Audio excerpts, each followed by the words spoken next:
Dans le cadre de la collaboration et de partenariat entre le projet d'aménagement et de valorisation des investissements de la vallée du Logone et les instituts universitaires et de formation technique agricole, une réunion de concertation a eu lieu dans la salle de réunion de la SEMRI. Dans le cadre du projet Viva Logone, il est prévu une collaboration avec les universités dans le cadre de l'amélioration de la performance de la SEMRI, mais beaucoup plus aussi des autres acteurs de la riziculture.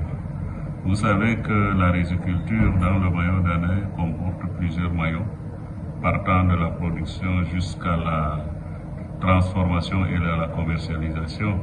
Il est question que des curricula de formation dans les universités et les écoles de formation tiennent compte des différents maillons de la chaîne. L'objectif étant de mettre à toutes les parties, notamment l'université de Marois, l'université de Tian, l'Institut Walia et le lycée technique agricole de Yagua, de faire une immersion dans la zone du projet, comprendre la structuration, les objectifs ainsi que ses composants. La SEMRI est dans le département et a pour mission de développer la riziculture afin de contribuer à sa manière à l'inversion de la tendance à l'importation du riz. Mais elle ne peut pas faire cette lourde mission sans les acteurs. Alors, on se fonde sur le fait qu'aujourd'hui, ce n'est pas l'heure de demander aux enfants de se former pour aller se faire recruter dans la fonction publique.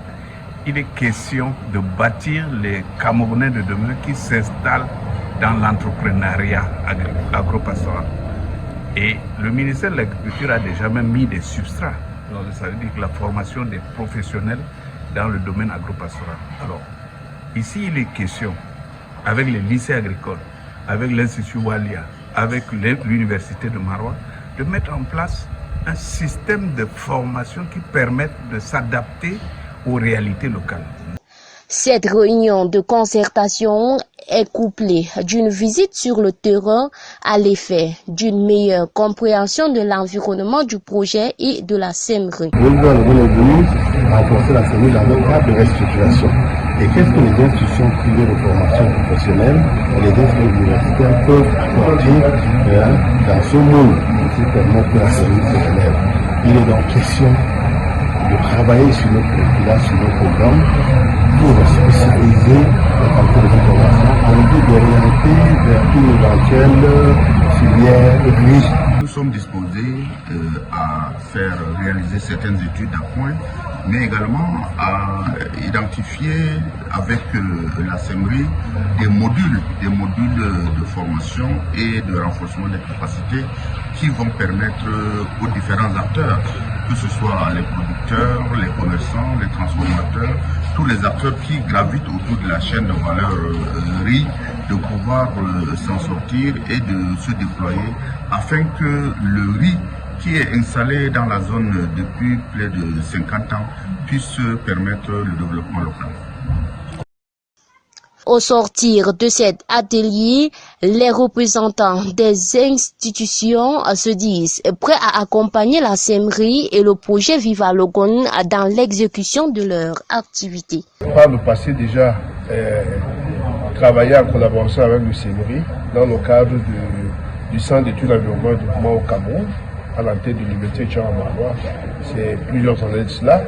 Nous avions également entrepris un certain nombre d'initiatives sur le riz, notamment sur le riz pluvial dans les sols hydromorphes du centre Cameroun et puis les vertisols. Et nous avions même ici un essai à Yagua pour mettre en évidence la valorisation des vertisols qui sont souvent des sols de boue pour pouvoir faire le riz pluvial. Donc, maintenant, c'est la problématique du riz irrigué qui nous interpelle et nous ne pouvions que répondre favorablement à l'appel pour apporter notre modeste contribution à la SEMRI à travers le projet Viva Logone pour que des référentiels beaucoup plus performants dans la conduite de la culture du riz et puis des autres opérations connexes, notamment en matière de gestion de l'eau, dans les périmètres irrigrés et puis les autres activités dans les circuits de commercialisation. Donc mobiliser l'expertise qui est disponible au niveau de la faculté d'agronomie pour que ensemble on arrive à faire avancer les choses dans le sens d'un mieux-être de la production du riz au Cameroun et surtout de la vitalité de la sémérie qui est un patrimoine commun au Cameroun qui nous est cher.